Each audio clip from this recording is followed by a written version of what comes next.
गया शांति समझौता, गाजा में फिर टूटा कहर। गाजा में इजरायली बमबारी, 25 से ज्यादा लोगों की मौत। एक हफ्ते भी नहीं टिक सका ट्रंप का पीस प्लान। अमेरिकी राष्ट्रपति डोनाल्ड ट्रंप की मध्यस्थता से हुआ इजराइल हमास संघर्ष विराम सिर्फ 3 हफ्ते भी नहीं टिक पाया।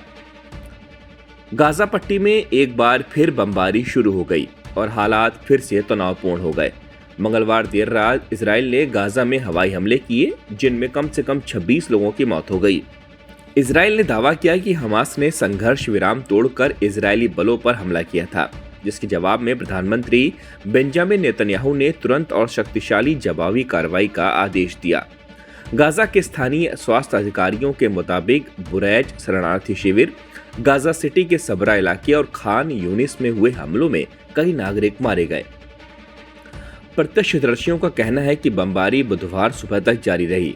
इजरायली सेना ने इस पर कोई आधिकारिक बयान नहीं दिया, लेकिन नेतन्याहू के कार्यालय ने पुष्टि की कि हमले उनके आदेश पर किए गए।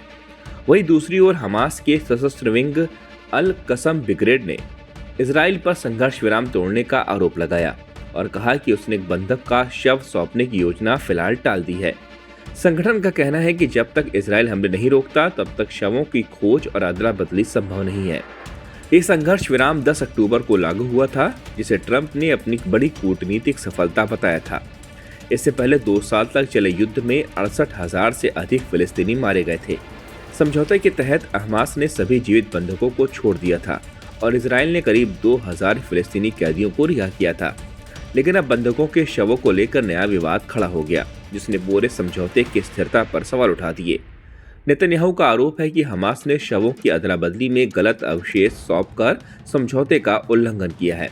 इसके जवाब में हमास का कहना है कि असली उल्लंघन इजराइल कर रहा है, क्योंकि उसने बमबारी फिर से शुरू कर दी है। गाजा में जारी हिंसा दिखाती है कि ट्रंप की मध्यस्थता से हुआ यह नाजुक शांति समझौता कितनी आसानी से टूट सकता है। दोनों पक्षों के बीच अविश्वास, बंधकों और शवों को लेकर विवाद और एक दूसरे पर लगातार आरोप इस पूरे संघर्ष विराम को खतरे में डाल रहे हैं। वहीं अमेरिकी उपराष्ट्रपति जेडी वेंस का कहना है कि संघर्ष विराम तकनीकी रूप से अब भी कायम है, भले ही बीच बीच में झड़पें हो रही हों।